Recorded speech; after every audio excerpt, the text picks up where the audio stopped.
Assalamualaikum, salam literasi. Butuh buku kali ini bersama buku karya Insinyur Soekarno, Sarinah.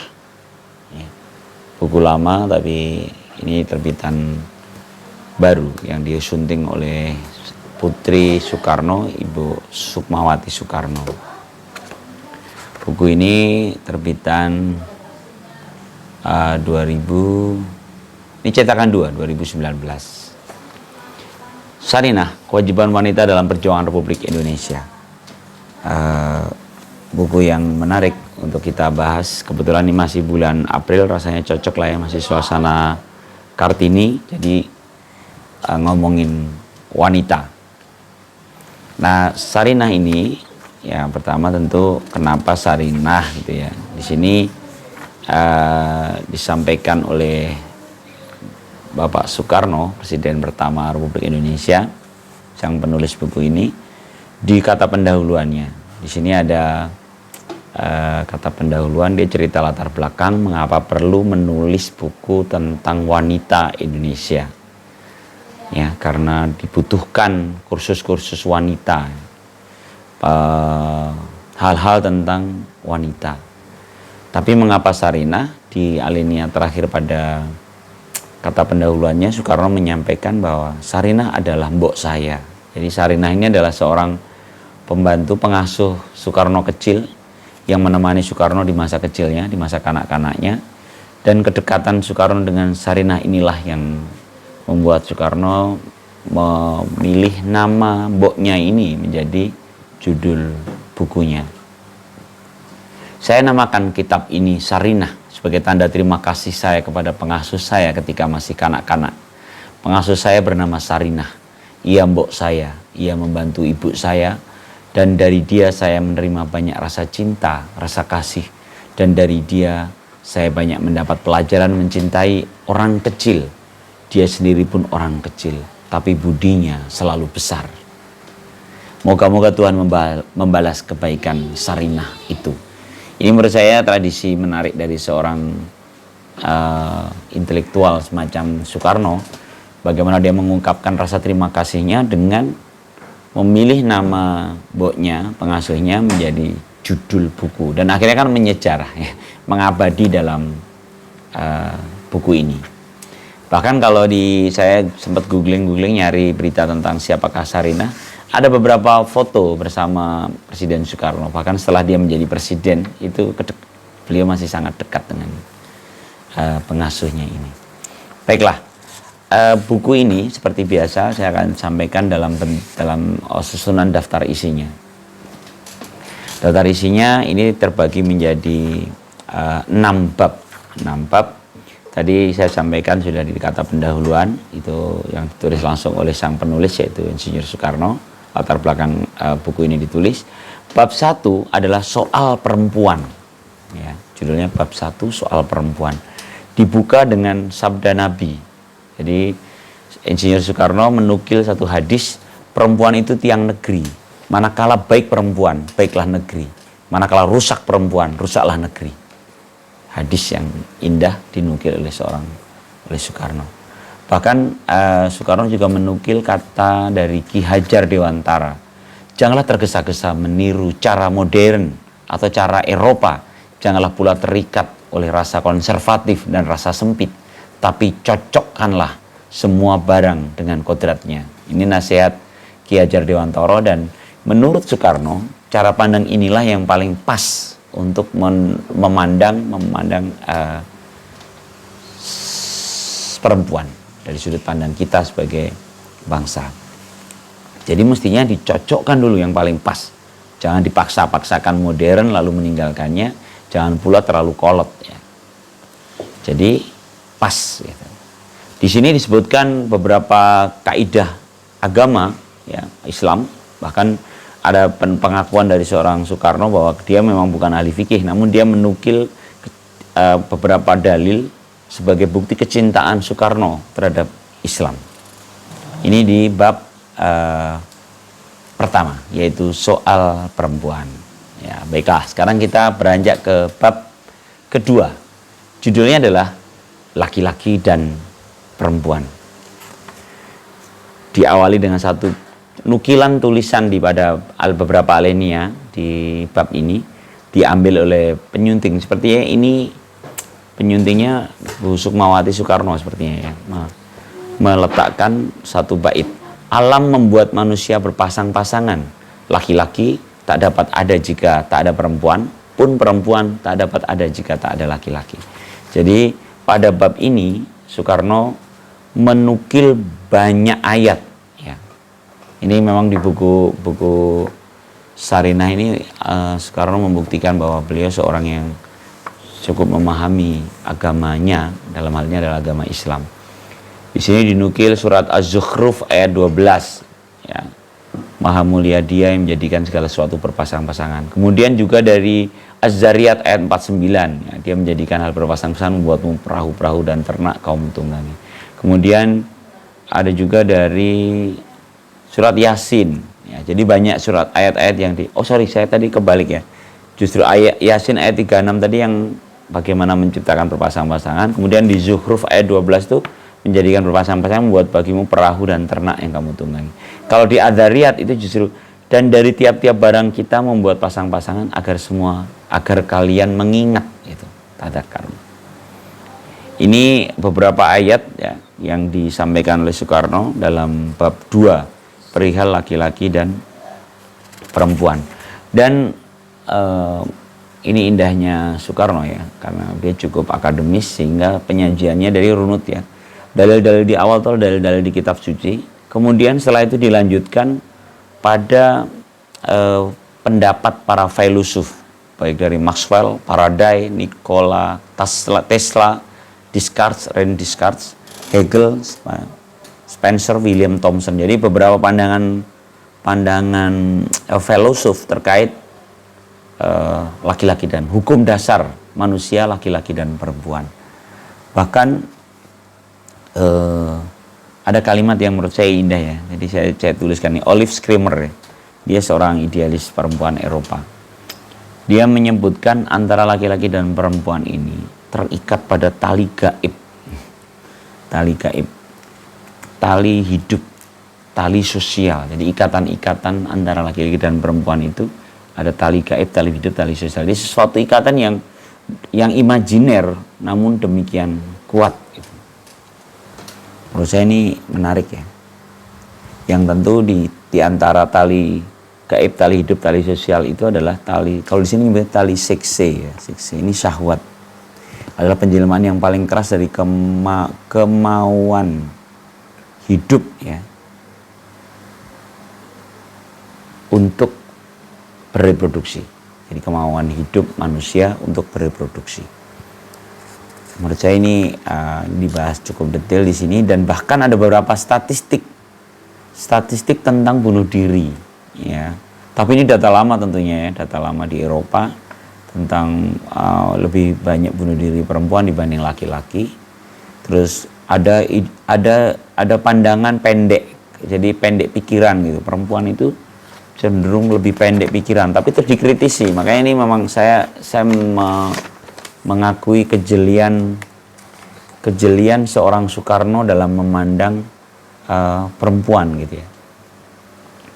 Bahkan dia menukil satu pandangan Profesor Heymans ya, bahwa menurut pendapat saya kita tidak mempunyai hak sedikit pun untuk mengatakan akal perempuan itu kalah dengan akal laki-laki. Jadi dia mau melakukan beberapa penelitian yang akhirnya membuktikan perempuan itu tidak lebih bodoh daripada laki-laki.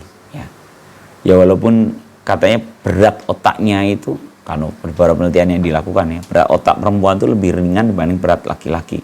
Namun ini tidak mencerminkan bahwa perempuan itu lebih lemah, lebih bodoh, lebih penakut. Ya. Bahkan ada yang menyebut blasteran antara Dewi dengan ketololan.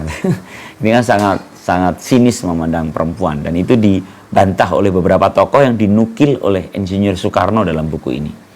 Agama jangan dijadikan alasan untuk kezaliman dan penindasan hak-hak perempuan. Ada satu kalimat Soekarno di bab ini, bab yang kedua.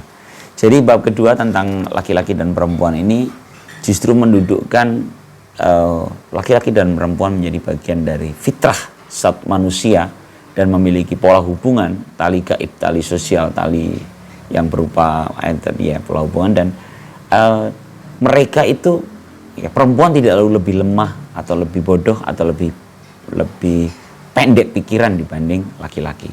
Dengan beberapa, ini bukan hanya pendapat Soekarno ya, tapi pendapat beberapa ahli dan penelitian yang sudah dilakukan di Eropa.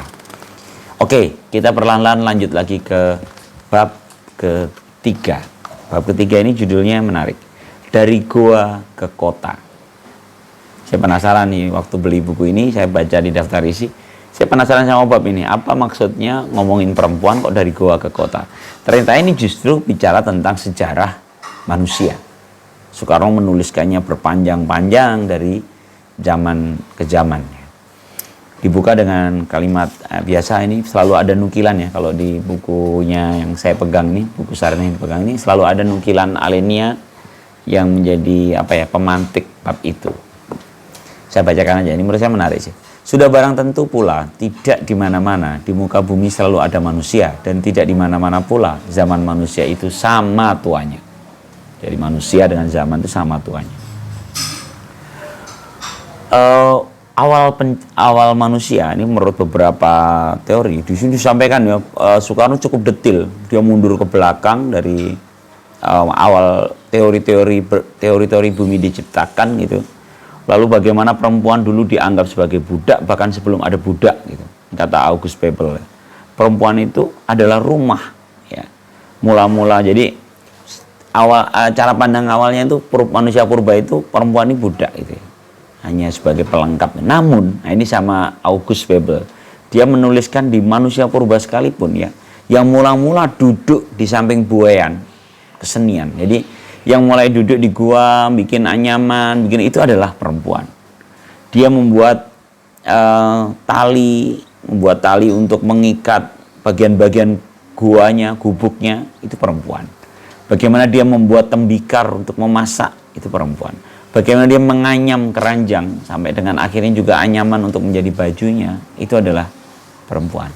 Jadi justru dari sini August Bebel ini menyebutkan dari perempuan ini adalah rumah ya, terbangunnya satu peradaban. Justru dia perubahan itu lahir dari sisi para perempuan purba itu.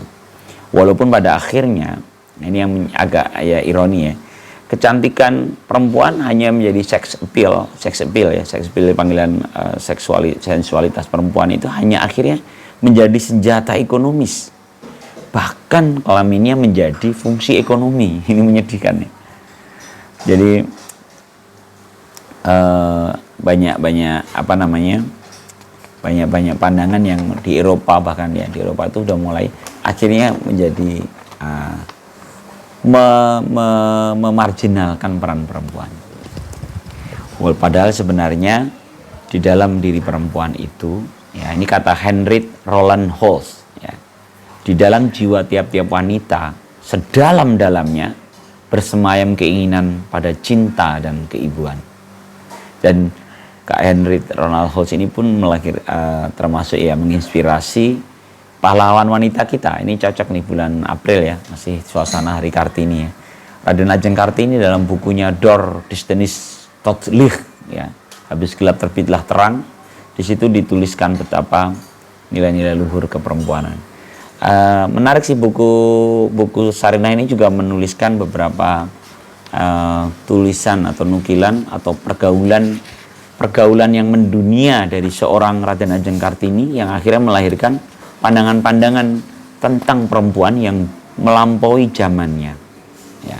Makanya akhirnya dianggap pahlawan emansipasi karena sebenarnya Kartini ini seperti kalau anak sekarang mungkin ya, ini followernya banyak ini, followernya banyak. Seorang yang punya akses langsung ke dunia luar karena dia anak ningrat dan dekat hubungannya dengan kakaknya Kartono ya, Sosro Kartono yang cerdas dan memancing keingintahuan Raden Ajeng Kartini, dan dia merelakan Kartini, adiknya perempuan yang tadinya di zaman itu tidak punya hak untuk membaca buku dan belajar. Sosro Kartono meminjamkan buku-bukunya dan ruang belajar Kartini menjadi meluas ketika dia bisa bahasa Belanda, baca tulis, lalu dia bersurat Nah, ini hebatnya ya. Karena itu kalau kemarin di obrolan waktu ada kami menjadi bagian dari acara peringatan Hari Kartini di Kementerian Keuangan, dalam sajian makan siangnya kami bersama para panitia ngobrolin tentang Kartini. Dan ketika kita membayangkan Kartini di hari ini gitu, mungkin dia adalah seorang yang sangat aktif dalam media sosial gitu kan. Kalau kita sekarang email, chatting gitu, kalau dulu mungkin bersurat gitu. Tapi kemampuan dia bersurat itu, membuka diri, itulah yang membuat pikiran-pikiran Eropa masuk dalam khazanah Kartini. Walaupun ada sedikit debat, bukan debat ya, sedikit diskusi kecil di meja makan waktu kemarin acara kami itu, bahwa apakah sebenarnya Kartini ini menjadi pintu masuk pikiran-pikiran politik etis Belanda untuk mempengaruhi negara jajahannya, yaitu Hindia Belanda, Indonesia gitu, melalui pintu pikiran Kartini. Alasannya mengapa? Karena orang-orang sahabat-sahabat Kartini yang akhirnya mendorong terbentuknya, tersusunnya buku Door Destinies tot Licht, ini kan justru orang-orang sahabat-sahabat Kartini di Belanda yang menuliskan pikiran-pikirannya. Jadi ada, jangan-jangan mereka lah sebenarnya yang meng-create pikiran-pikiran Kartini itu, influencer gitu ya. Kartini ini sebagai influencer pikiran-pikiran politik etis Eropa untuk diterapkan di Indonesia. Tujuannya apa? Ini salah satu tanda petik ya, walaupun ini masih debatable dan rasanya perlu penelitian ya. Salah satunya adalah karena mulai kekurangan tenaga kerja di Indonesia dalam membangun tanam paksa dan program-program kolonial gitu ya. Sehingga bagaimana kalau mulai perempuan kita berdayakan. Nah, pikiran perempuan bekerja itulah diletupkan dalam ide-ide perempuan. Ide-ide perempuan dalam obrolan di Kartini. Tentu ini masih sangat debatable ya, tapi masuk akal ya. Dan dalam buku Sarinah pun disebutkan bagaimana peran Kartini itu adalah membuka pintu, membuka jendela ya. Dan ada juga tulisan dalam buku Sarinah ini, karena Insinyur Soekarno sempat menukil tentang bagaimana mula-mula laki-laki merasa terlalu berat menanggung hidupnya, sehingga akhirnya membiarkan perempuan ikut bekerja. Di dulunya defaultnya kan tadinya di tradisi ketimuran perempuan tidak bekerja, tapi karena tanggungan secara berat akhirnya membiarkan perempuan bekerja. Nah, proses perempuan ini menjadi bagian dari proses ekonomi dari ini, melahirkan banyak pergerakan, termasuk adalah make up movement. Jadi pergerakan berdandannya para perempuan, kemudian sex appeal dan struggle for life. Jadi antara ini sebenarnya kayaknya perlu dikulik lagi nih ya di buku Sarinah ini, walaupun ini belum terlalu dalam ya. Antara make up movement ini sebuah irisan dari sex appeal dan struggle for life-nya perempuan. Kayaknya ini asik, menggoda untuk jadi bahan diskusi lagi yang lain. Oke, itu bab 3. Mohon maaf kalau saya sedikit melompat-lompat, tidak semuanya terbahas ya, karena biasa Butuh Buku adalah bukan kegiatan bedah buku secara akademis. Ini hanya cerita apa yang saya pikirkan dan apa yang saya rasakan setelah saya berinteraksi dengan satu buku. Oke, lanjut ke bab 4. Ini bab 4 ini adalah matriarkat. Bacanya gimana ya? Matriarkat dan patriarkat. Atau materialism dan patrialis ya. Jadi hukum peribuan. Matriarkat ini hukum peribuan. Bukan hukum peribuan, bukan sesuatu hukum, bukan sesuatu timbangan moral yang menjadi sebab kedudukannya atau kedudukan wanita itu penting. Namun sebaliknya, hukum peribuan, moral, hukum itu sendiri adalah akibat dari kedudukan wanita yang penting itu. Ini di tulisan di awal bab ini. Jadi yang membuat wanita penting itu bukan karena hukum peribuan, sebaliknya. Justru karena posisi perempuan ini menjadi penting, maka ada lahir hukum peribuan, ada hukum, ada moral, ya. Semua lahir dari pentingnya posisi perempuan. Dan ini tentu didukung dengan dalil-dalil kitab suci ya. Kan tadi jelas kalau di Islam ada surat An-Nisa, ada dalil-dalil hadis tentang ibu gitu ya. Bahkan Soekarno, ini menarik di bab 4 ini, Soekarno menukil kitab Injil ya, Bible ya. Dalam Perjanjian Lama Genesis 2 ayat 24 ya. Tertulis, maka oleh karena itu orang laki-laki akan meninggalkan bapaknya dan ibunya dan bergantung pada istrinya dan mereka akan jadi satu daging. Jadi seorang laki-laki dia akan keluar dari bapak dan ibunya untuk kemudian menikahi perempuan untuk menjadi kesatuan baru. Ya.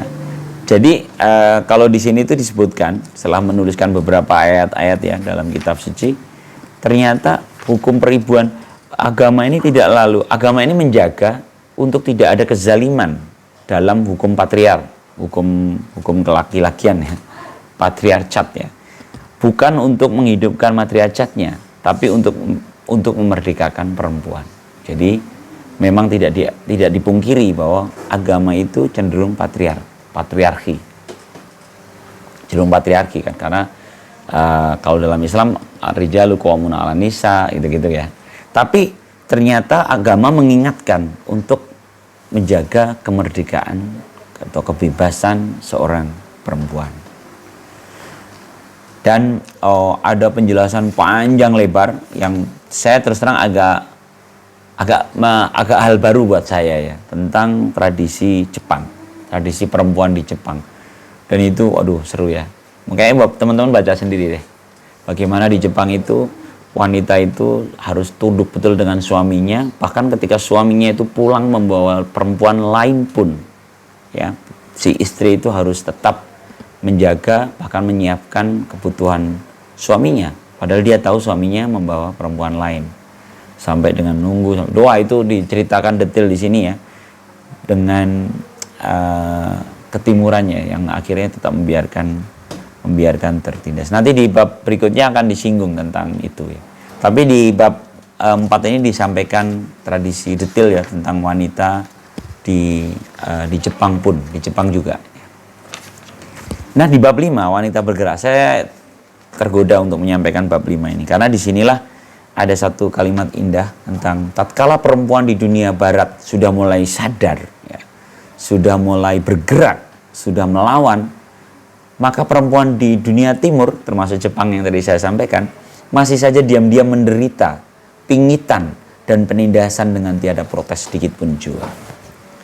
Jadi ini Soekarno menangkap ada ketertinggalan dalam movement pergerakan perempuan. Walaupun disampaikan di wanita bergerak ya, judulnya wanita bergerak ya, bab 5 ini wanita bergerak. Di situ disampaikan betapa revolusi Perancis yang katanya mau menegakkan hak-hak kemanusiaan itu pada akhirnya beberapa hak perempuan, kalau di sini bahkan disebutkan dikecualikan perempuan dari politik dan negara. Kenapa dikecualikan? Padahal maunya politik revolusi Perancis itu adalah hak asasi manusia gitu. Ternyata ada kebutuhan atau hak-hak perempuan dalam politik dan negara justru tetap dikecualikan. Nah, ini menjadi perlawanan. Salah satunya Mary Wollstonecraft ya. Dia seorang Inggris kayaknya dia. Saya lupa ya, tapi bukunya judulnya Vindication of the Right of Women 1792. Dia menuliskan, cukup membuat dinamis ya di Eropa karena dia termasuk pemikir wanita yang berani gitu. Jadi beberapa terkaget-kaget gitu. Nanti itu dilanjutkan oleh Aletta Jacob, Dr. Aletta Jacob ini di feminis Belanda ya. Ada juga tadi di awal sudah disampaikan August Bebel ya. Dia menulis tentang wanita dan sosialisme, dan ini menurut Soekarno di buku ini ada komennya Soekarno. Kitab ini kitab soal wanita yang cukup fundamental menurut Soekarno. Jadi kitabnya August Bebel, Die Frau der Sozialisme. Wah, nggak tahu lah bacanya. Yang jelas wanita dan sosialisme. Itu menjadi sesuatu yang cukup fundamental. Nah, itu sampai di bab 5. Nanti perlahan-lahan itu keruncingnya. Di bab 5 cukup panjang sebenarnya ya. Saya kayaknya saya beberapa cerita tentang teori-teori pergerakan bukan teori-teori, maaf, sejarah pergerakan wanita di Eropa. Sampai dengan bab 6. Nah, ini dia bab terakhir. Bab 6 itu adalah Sarinah dalam perjuangan Republik Indonesia. Ya. Di sini disebutkan, sekarang kita telah merdeka, kita telah mempunyai negara, kita telah mempunyai republik. Bagaimanakah aktivitas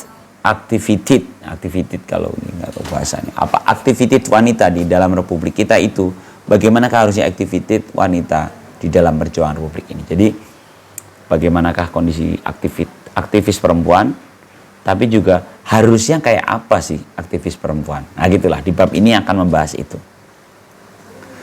Ada satu kalimat menarik di bab 6. Ini saya sengaja catat kalimat Soekarno karena menurut saya ini penting dalam buku ini. Karena ketika kita membaca buku di awal itu, saya terus terang terkagum-kagum dengan keluasan wawasan Soekarno terhadap perempuan. Detil sekali. Ya. Bahkan saya sempat terpikir, tanda petik, nakal. Buku ini menjadi jawaban mengapa Soekarno demikian mudah memikat hati wanita. Karena istri Soekarno kan banyak ya. Jadi setelah pertemuan pasti ada kekasih baru. Ini terjawab. Kenapa? Karena Soekarno ini sangat mengerti perempuan. Jadi bab 1 sampai bab 5 itu membuktikan bahwa wawasan Soekarno tentang perempuan dahsyat, luar biasa. Nah, namun di bab 6 ini Soekarno mengingatkan, janganlah mengira tulisanku dari awal buku ini terlalu teori, kata Soekarno. Karena teori sebenarnya agak panjang ya, tapi saya coba ringkas saja ya. Di alinea terakhirnya, teori tidak dengan perbuatan mati. Jadi teori tanpa perbuatan itu mati. Sementara perbuatan tanpa teori ngawur. Jadi sebenarnya Soekarno ingin mengajak ya, tolong jadikan buku ini walaupun penuh teori di bab 1 sampai bab 5, tapi jangan berhenti menjadi teori. Ini adalah panggilan pergerakan. Jadi bab 6 ini cenderung seruan. Teman-teman kalau nanti baca bukunya, bab 6 itu seperti orasi. Saya merasakan saya sedang mendengarkan Soekarno berorasi tentang wanita Indonesia. Karena ini seruan gitu. Jadi setelah teori yang panjang tadi, di sini ini justru dengan seruan. Mau jadi apa wanita Indonesia itu? Ya. Saya pikir ini keren ya. Saya bacakan aja alinea terakhir ya. Nanti teman-teman akan merasakan. Ini walaupun cuma terakhir tapi kayaknya sih bisa dirasakan. Seperti biasa lah, buku itu kadang-kadang intinya ada di terakhirnya. Saya bacakan 3 alinea terakhir. Wanita Indonesia, kewajibanmu telah terang. Sekarang ikutilah serta mutlak dalam usaha menyelamatkan Republik. Dan nanti jika Republik telah selamat, ikutilah serta mutlak dalam usaha menyusun negara nasional. Jangan ketinggalan di dalam revolusi nasional ini dari awal sampai akhirnya. Dan jangan ketinggalan pula nanti di dalam usaha menyusun masyarakat, keadilan sosial dan kesejahteraan sosial. Di dalam masyarakat berkeadilan sosial dan kesejahteraan sosial, itulah engkau nanti menjadi wanita yang bahagia, wanita yang merdeka. Itu akhir dari buku ini. Jadi seruan agar wanita Indonesia terlibat aktif dalam pergerakan kemerdekaan, pula mengisi kemerdekaan itu dalam masyarakat yang kesejahteraan sosial dan keadilan sosial. Keadilan sosial dan kesejahteraan sosial, karena dia akan menjadi wanita yang bahagia di dalamnya dan wanita yang merdeka. Dahsyat sih, buku ini dahsyat sekali, penuh semangat, dan saya sangat merekomendasikan menjadi bahan bacaan teman-teman, apalagi yang aktivis perempuan ya. Kan sekarang banyak ini aktivis perempuan atau para perempuan lah di negeri ini. Saya pikir perlu membaca buku ini, menjadi bagian dari mencerahkan. Dan dibuka di awal tadi, di hadisnya bahwa kalau mau bener negara ya baik dulu perempuannya di negeri itu, maka kita akan menjadi bangsa yang keren. Kalau kita jatuh, perempuannya buruk, maka ya kita menjadi bangsa yang buruk. Ya, semoga mencerahkan. Selamat Hari Kartini, walaupun sudah sedikit terlambat, tapi masih bulan April kan. Salam literasi. Assalamualaikum warahmatullahi wabarakatuh.